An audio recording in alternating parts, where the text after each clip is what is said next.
नेता चूंकि जब मुसीबत में आएंगे, जब आपका बच्चा बीमार होगा, जात वाले लोग काम नहीं आएंगे।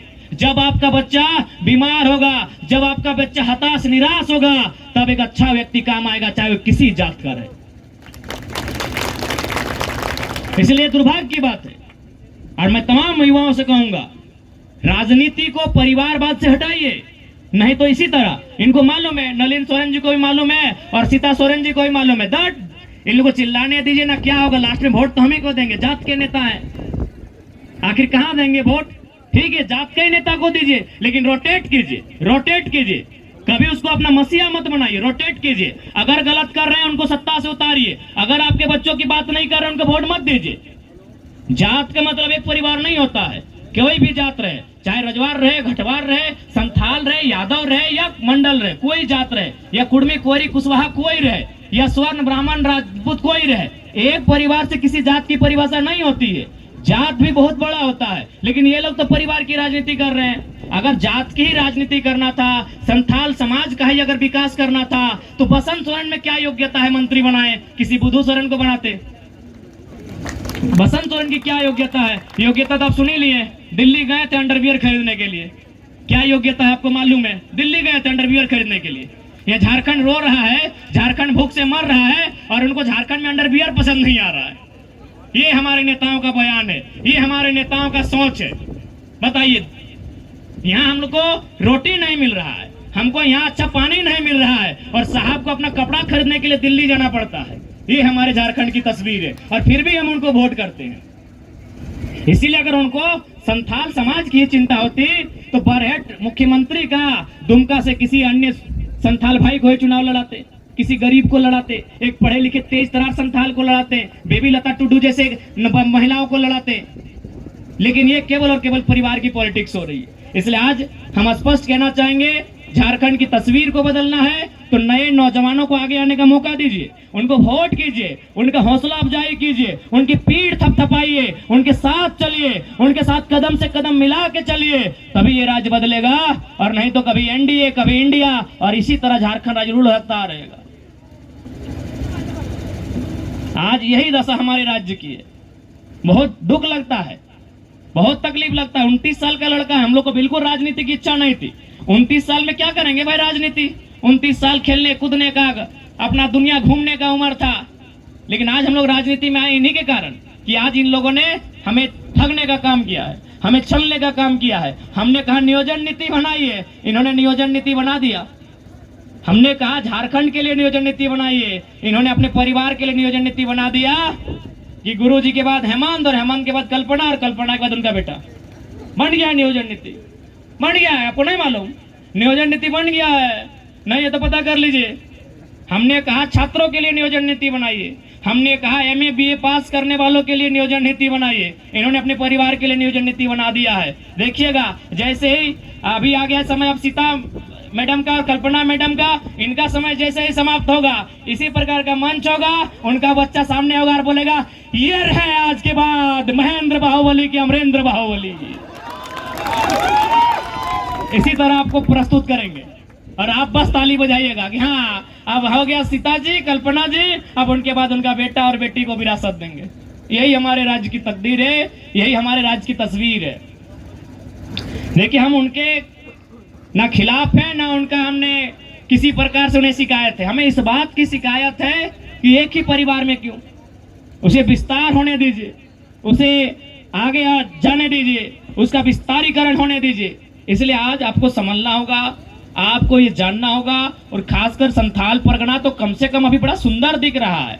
ये जंगल, ये झाड़, ये गजाड़, ये पहाड़ बड़ा सुंदर लग रहा है। इनको नेताओं की नजर से बचाइए, इनको कॉर्पोरेट की नजर से बचाइए। इसीलिए ऐसे नेता चुनिए जो किसान वर्ग का हो, जो मजदूर तबके का हो, जो झारखंडियत की आवाज को रखेगा। आज देखिए, आज एनडीए की बात करें, यानी भारतीय जनता पार्टी के नेतृत्व की बात कीजिए, देखिए गोड्डा में क्या दशा है आदिवासियों की, देखिए गोड्डा का तापमान क्या है, देखिए वहां पावर प्लांट जब से लगा है 100% बिजली बांग्लादेश को जा रहा है। आप पढ़े लिखे नौजवान हैं, कितना हमारे साथ चीट किया जा रहा है, कितना हमारे साथ फ्रॉड किया जा रहा है। अरे ठीक है, अगर आपको बिजली बांग्लादेश को ही देना था तो जमीन झारखंड में क्यों लिए? एक सवाल का उत्तर दीजिए। अगर आपको बिजली मेरे कहने का मतलब है कि यदि आपको भोजन बना के अगर गोड्डा को खिलाना है तो दुमका वाले कहे अपना घर में बनाएंगे भाई, हम रहेंगे भूखे और अब भोजन बनेगा दुमका में और खिलाएंगे गोड्डा को, ये इंसाफ है?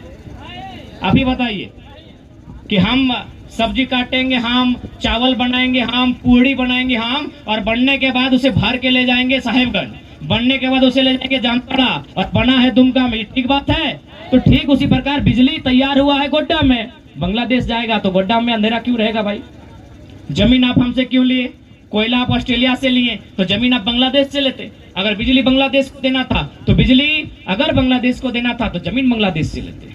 इसलिए आज सदन में आवश्यकता है खड़ा होकर बोलने की, इस बात को चर्चा करने की, राष्ट्र के जो मुद्दे हैं उनमें हमारा मुद्दा को शामिल किया जाए, इस बात के लिए संघर्ष करने की। आज सदन में खड़ा होकर इस बात को कहना होगा कि गोड्डा के लोगों के साथ क्या हुआ, आज दुमका के लोगों के साथ क्या हुआ, आज हमारे साथ क्या अन्याय हो रहा है, ये सदन में खड़ा होकर हमें कहने की आवश्यकता है। और ये तभी कह पाएंगे जब गर्दन में पट्टा बांध के नहीं जाएंगे।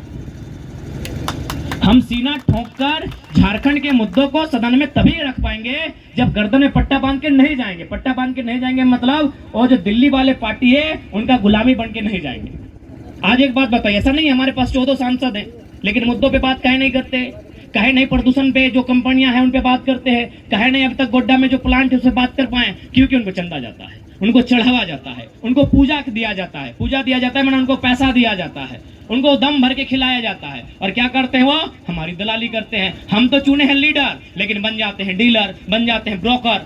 हमने उनको लीडर चुना है, अपने वोट से हमने उनको लीडर चुना है, लेकिन वो जब जाते हैं कॉर्पोरेट के सामने सर झुका देते हैं और अपने आप को डीलर बना लेते हैं, अपने आप को ब्रोकर बना लेते हैं। इसलिए आज हमें आवश्यकता है, आज झारखंड को आवश्यकता है नेतृत्व के अवसर तैयार करने की। आज ये जो दो, और एक बात याद रखिए, अगर पढ़े लिखे नौजवान है तो लोकतंत्र को समझिए। लोकतंत्र में जितना पार्टी होगा लोकतंत्र उतना फायदा होगा, उतना मजबूत होगा। कैसे? सुनिए, मान के चलिए अभी हमारे पास दो ही पार्टी है, एनडीए को ए मानते हैं और यूपीए को हम बी मानते हैं, दो पार्टी है। अब मान के चलिए अभी एक ही सरकार है, अगर जनता उस सरकार से नाराज हो गई तो जाएगी किसके पास? बी के पास। अब जनता फिर नाराज हो गई तो किसके पास जाएगी? रिटर्न ए के पास आएगी। अगर हमारे पास A B C D 4 party होती या 5 पार्टी होती जिनमें दम होता चुनाव लड़ने का, अगर ए से नाराज होती तो बी के पास, बी से नाराज होती तो सी के पास, सी से नाराज होती तो डी के पास। ऐसे में ए और बी क्या करते पता है? कि भैया नाराज मत होने दीजिए जनता को, क्योंकि जब हमारा पाली आएगा 20 साल बीत चुका होगा, ए बी सी डी ई 25 साल का समय के बाद हमें समय आएगा। तो जितना पार्टी होगा लोकतंत्र मजबूत होगा। लेकिन पता नहीं हमने 2 पार्टियों में भारत को तब्दील कर दिया है, ये लोकतंत्र की खूबसूरती नहीं है। जितना पार्टी होगा लोकतंत्र उतना मजबूत होगा, नेता उतने डरेंगे, अच्छा काम करेंगे। उनमें डर नहीं है, उनको मालूम है 2 ही पार्टी है, उनको मालूम है कि 5 साल हमको मिलेगा, 5 साल उनको फिर मौका हमको मिलेगा। अगर 5 पार्टी होती तो 5 5 25 साल, यानी 25 साल बाद अगर मौका मिलता तो ये घबराते, ये चिंता करते, ये डरते, ये सहमते कि अच्छा काम करना है। ये लोकतंत्र के लिए, इसीलिए मैं कहूंगा अगर तीसरी पार्टी आ रही है, अगर तीसरा विकल्प आ रहा है, तीसरा नहीं अगर चौथा विकल्प भी आ रहा है एक साथ, स्वागत कीजिए, स्वीकार कीजिए, अपनी माइंडसेट को बदलिए, माइंडसेट को बदलिए। 2 पार्टी नुकसानदायक है, 2 पार्टी बिल्कुल नुकसानदायक है, वो कभी लोकतंत्र खासकर भारत जैसे देश में कभी फायदेमंद नहीं होगा। हम चाहेंगे कि भारत की राजनीति में एक साथ 4 पार्टी चुनाव लड़े और चारों का दम रहे, चारों एकदम प्रतिद्वंदी रहे, चारों एकदम दम के साथ चुनाव लड़े कि कौन जीतेगा गारंटी नहीं। अब यहाँ सबको मालूम है 2 में से 1 जीतेगी, 4 में से 1 जीतेगी, ये माहौल बनाइए। 5 में से 1 जीतेगी, ये माहौल बनाइए। 2 में से 1 तो कोई भी जानता है कि सिक्का चल रहा है या तो हेड या टेल, ये तो सबको नॉलेज है। ये माहौल बनाइए कि 5 पार्टी में से कौन जीतेगी किसी को नहीं नॉलेज है। ये लोकतंत्र है, तभी लोकतंत्र का मर्यादा और मान बचेगा, और नहीं तो रोटेशन चलता रहेगा, एक बार आप, एक बार आप, फुटबॉल एक बार इधर जाएगा, फुटबॉल एक बार इधर जाएगा। इसलिए आज अगर तीसरी पार्टी झारखंड में आ रही है, अगर अपना आपको वो फलते फूलते पा रही है, तो आपको दिल खोल के स्वागत करना चाहिए, आपको समर्थन करना चाहिए, क्योंकि जो पार्टी आई है वो अपने लिए नहीं, झारखंड के भविष्य के लिए आई है। अगर अपने लिए आती तो हम लोग को दोनों पार्टी ऑफर किया था, खासकर हमको डायरेक्ट ऑफर किया था रांची बुला के कि आप हमारे पार्टी से चुनाव लड़िए। करोड़ों का ऑफर मिला था हमको। पहली बार तब मालूम चला कि सीआर माने करोड़ होता है, तो हम सीआर माने कुकुर बिलार सीआर समझते थे। हमको फर्स्ट टाइम मालूम चला कि सीआर माने करोड़ होता है। यानी उन्होंने कहा कि करोड़ों रुपया आपको देंगे, सीआर में आपको खर्चा करेंगे और आप बोलिए कौन सा लोकसभा लड़ेंगे। लेकिन हम लोगों ने ठुकरा दिया। क्यों ठुकरा दिया? क्योंकि हम चाहते हैं कि झारखंडियत विचारधारा पे बात हो। हम लोग ये नहीं सोच के आए, हम लोग हार जीत से ऊपर सोच के आए हैं। अगर हम लोग इस लड़ाई को लड़ रहे हैं, अगर हम लोगों के बीच जा रहे हैं और जहां तक हम लोग छोड़ के जाएंगे, आने वाली पीढ़ी वहां से स्टार्ट करेगी। सीधा सा बात है। हम लोग का मकसद समझिए, अगर हम लोग का मकसद होता राजनीति में केवल नेता बनना, तो हम झूठ नहीं बोल रहे हैं। पता कर लीजिए, दोनों राजनीतिक दल, आपको मालूम है कि आज के डेट में झारखंड के सबसे हॉट लीडर जयराम महतो है। आपको मालूम है, बिना कुछ लिए ललन टॉप में इंटरव्यू दिए हैं भाई, है ना। जबकि एगो सांसद बोले कि हमारा इंटरव्यू लीजिए, बोला आप कौन है जी? ऐसा ऐसा सांसद 543 को है, वो लड़का कुछ खास है, पूरा देश में उसका चर्चा है, तभी इंटरव्यू लेने गए हैं। तो भैया ये चीज आप मानिए कि झारखंड के हॉट चेहरों में से एक है। हमको दोनों पार्टी ऑफर करके रखा था, करोड़ रुपए के इन्वेस्ट बना के रखा था, लेकिन हमने एक ही लाइन कहा कि हम लोग हार जीत से ऊपर की राजनीति कर रहे हैं। हम लोग अगर सफल होते हैं तो अच्छी बात है, लेकिन अगर कहीं रुक जाते हैं तो आने वाली पीढ़ी वहां से स्टार्ट करेगी। तो इसलिए आज आप सबों के बीच हम लोग आए हैं और आपसे ये अनुरोध लेके आए हैं कि बेबी लता टुड्डो दीदी जो हैं, इनको आप विजय बनाओ, इनकी आवाज को सदन में पहुंचाएं। जब ये सदन में बैठे, अगर सदन में पहुंचावे के काम करे, जब ये दीदी सदन में जीते तो झारखंड के समस्या के सदन में रखते, एक संसद के फंड लगे और जनता के दरबार में बैठ के खर्चा करते। अच्छा, अभी तक तो उन्हीं के मालूम है कि अगर संसद के कोई फंड बनाए तो संसद अपन हिसाब से कर दे और यहाँ जाए, लेकिन हमने एक नया माहौल बनेबे कि प्रखंड स्तर में एक कार्यालय रहते, वहाँ संसद आके बैठता है, जनता के बीच समस्या के सुनता है और ओकर में जो सबसे इम्पोर्टेंट समस्या रहता है, पहला समाधान, पहला काम ओकर में करते। तो इसलिए दीदी के चुनाव ये जब संसद भवन में बैठता है, यहाँ के मुद्दा के रखता है और सरकार से लगातार संघर्ष करता है, सरकार से लगातार अपन हॉट टॉक करता है कि 40% अगर झारखंड खनिज देता है तो बदले में तोहनी के भी कर्तव्य हो कि 40 मिनट के मीटिंग झारखंड के ऊपर होना चाहिए और उस मीटिंग में झारखंड के आने वाला 10 साल के रोड मैप तैयार होना चाहिए। बिना रोड मैप के पॉलिटिक्स नहीं भेतो। आज हमने कुछ दिन पहले IAS से बैठा लिए, DC लेवल के पदाधिकारी से हमने बैठा लो, साफ कहला कि आपके नेताओं के पास रोड मैप ही नहीं है। नली गली सड़क के अलावा इनके पास कोई रोड मैप नहीं है, केवल और केवल अपना परिवार को भरना कैसे। तो रोड मैप बनाइए। 40% खनिज दिए वाला झारखंड आज केंद्र सरकार से मांग करेगा कि आप 40 मिनट का मीटिंग झारखंड के ऊपर बुलाएं, तमाम कैबिनेट के मिनिस्टर्स बैठे, झारखंड के प्रतिनिधियों को वहां बुलाएं और आने वाले 10 सालों के लिए उस 40 मिनट की मीटिंग में झारखंड का रोड मैप तैयार करें। रोड मैप मतलब वहां के बुनियादी ढांचा कैसे होंगे, एजुकेशन का स्तर कैसे उठाया जाएगा, स्वास्थ्य के स्तर को कैसे इंक्रीज किया जाएगा, वहां रोजगार के साधन का विकल्प कैसे तैयार किया जाएगा, लोगों की रोजमर्रा के जीवन में बदलाव कैसे आएगा, ये चीजों पर बात होनी चाहिए, इन चीजों पर रोड मैप बनना चाहिए। तो इसलिए आज हमें लगता है झारखंड की राजनीति में बदलाव करना चाहिए और ये बदलाव लेकर हम लोग आए हैं। और कहां से आए हैं? पारसनाथ पहाड़ से आए हैं। स्वागत कीजिएगा।